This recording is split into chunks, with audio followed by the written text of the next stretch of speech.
يا مساء الخير ومساء الفل على كل حبايبنا الحلوين. ازيكم يا حبايب قلبي؟ عاملين ايه؟ يا رب تكونوا بخير جميعا، اللهم امين يا رب العالمين. ايه رايكم بقى يا حبايبنا؟ احنا قلنا النهارده نعصق كده شويه لحمه حلوين كده ينفعونا في اي صينيه نعملها. زي ما شايفين كده اللحمه بتاعتنا طالعه خطيره وبتتكلم عن نفسها. عايزه اقول لكم يا حبايبنا احنا بنعملها بطريقه حلوه وكويسه، وفي نفس الوقت بتبقى زايده ما بتبقاش قليله. وزي ما شايفين كده شكل اللحمه، عايزه اقول لكم كمان الطعم بتاعها بيطلع خطير. يلا بينا يا حبايب قلبي نقول لكم احنا بنعملها ازاي. زي ما انتم شايفين كده انا معايا حبايبنا هنا نص كيلو لحمه مفرومه. اللحمه طبعا بتبقى ملبسه بسيط، ومعايا هنا بصلتين متقطعين قطع، يعني ما تبشروش البصل للحمه المفرومه. اللحمه احنا عايزين البصله بتاعتنا تبقى متقطعه قطع صغيره. ومعايا قطعتين مبشورين برده، القوطه مش معصوره في الخلاط، القوطه تكون مبشوره بالمبشره.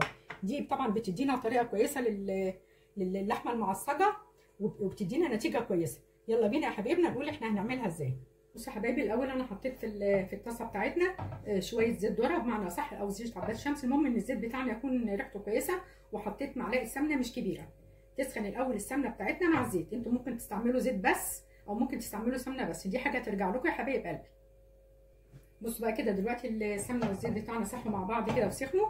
هنبدا بقى طبعا الاول عشان نعمل صدمه للحمه بتاعتنا وما تنعملش ميه، فبننزل الاول بيها على السمنه والزيت وهي سخنه. بسم الله الرحمن الرحيم.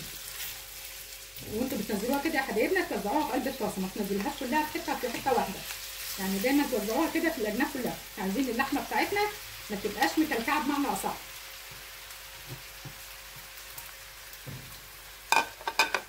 تبداوا كده تفككوا اللحمه بتاعتكم كده من بعضها كده يا حبايبنا. احنا بنخلي اللحمه بتاعتنا ما تنزلش ميه، وفي نفس الوقت يبقى ايه محتفظه بالقيمه الغذائيه بتاعتها، يبقى طعمها حلو.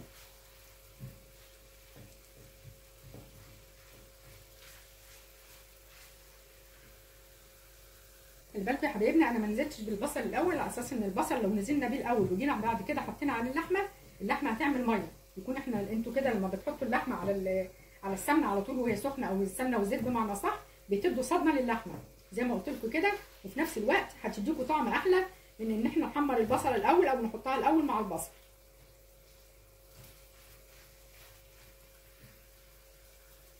بس كده يا حبايبنا بعد ما اللحمه بقت اللون بتاعها بقى كده اتغير يا حبايبنا زي ما انتم شايفينه كده النص كده، وننزل بمعلقه ثوم صغيره مش كبيره. بسم الله الرحمن الرحيم.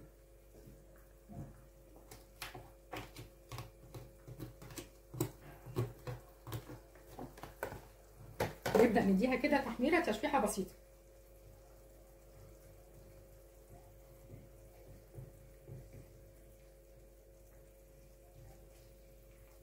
عايزه اقول لكم كمان يا حبايبنا اللحمه المفرومه بالذات لازم تجيبوها من جزار كويس، لان طبعا اكتر حاجه بتتغش بره عند الجزارين اللحمه المفرومه. مش عايزه اقول لكم لو كانت اللحمه بتاعتكم مش كويسه بتغير لكم طعم الاكل. اكتر حاجه بيحصل فيها غش زي ما بقول لكم اللحمه المفرومه. هنبدا بقى ننزل هنا يا حبايبنا، برده عملت كده جوره في النص، هبدا انزل بمعلقه صلصه، معجون صلصه بمعنى اصح.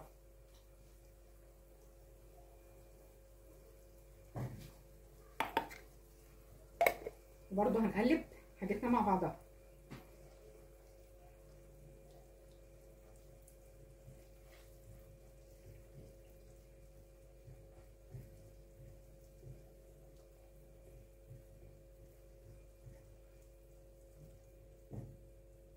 هنبدا بقى ننزل يا حبايبنا كده بالبصله بتاعتنا. انا معايا بصلتين زي ما قلت لكم كده، انا بحط في كل ربع وكل لحمه بصله متقطعه قطع. ما تفرموش البصله في المفرمه يا حبايبنا، احنا عايزينها قطع، بتدي لكم طعم حلو. اولا كمان لما انتوا بتحطوها كده على اللحمه وهي بتتعصج بتبقى طعمها مسكر وحلو، يعني ما تحمروهاش معنى صح وتحطوا عليها اللحمه كده، بتدينا طعم احلى ونتيجه احلى للحمه بتاعتنا. هنبدا نقلب كده.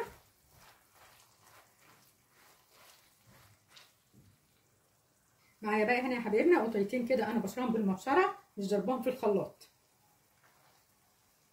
هننزل بيهم برده كده ونقلبهم مع اللحمه بتاعتنا. خلي بالكم يا حبايبنا كمان ان البصله لما بتحمروها التسكيره بتاعتها بتروح، يكون كده بتبقى نفس التسكيره موجوده في قلب البصله وفي قلب اللحمه بمعنى اصح، بتدينا نتيجه احلى وطعم احلى. غير كده طبعا لما بتحمروها بتلاقوها كشت خالص وقلت. احنا عايزين بقى ايه يعني بمعنى اصح كمان نزود اللحمه بتاعتنا وفي نفس الوقت نطلع بطعم حلو ونتيجه كويسه. حبايبنا انا ما بحطش غير فلفل اسمر وملح بس، ما بحطش اكتر من كده للحمه المعصجه. احنا مش عايزين نخرج من طعم اللحمه، كل ما التوابل بتاعتكم بتكون بسيطه بتديكوا طعم احلى. نحط كده شويه فلفل اسمر وهنزل بالملح بتاعنا.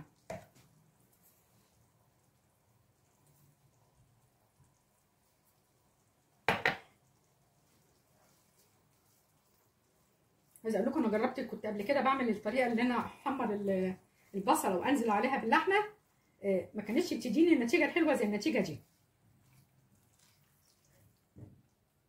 طبعا بقى يا حبايبنا عشان اللحمه بتاعتنا تستوي هنزل بكوبايه ميه سخنه، ما تنزلوش بميه ساقعه، يعني مش كوبايه كبيره كده، على اساس اللحمه بتاعتنا نضمن انها استوت ما تبقاش نيه. كده يا حبايبنا بقى هنسيب اللحمه بتاعتنا كده لما تستوي وتتعصر بمعنى اصح. ما تعملوش عليها النار، خلوا النار بتاعتها تكون وسط. ادي كده يا حبايب قلبي اللحمه بتاعتنا بعد ما اتعصجت زي ما انتم شايفينها كده، شايفين شكلها وشايفين لونها. عايزه اقول لكم اللحمه بتاعتنا طالعه خطيره وفي نفس الوقت مديانا كميه كويسه زي ما انتم شايفينها كده يا حبايبنا. عايزه اقول لكم ان احنا كمان بتستعملوها بقى في اي حاجه، صينيه رقاق، صينيه مكرونه، كوسه بالبشاميل، بمعنى اصح بتستعمل لكل الاغراض. زي ما انتم شايفين كده اللحمه بتاعتنا هي بتتكلم عن نفسها.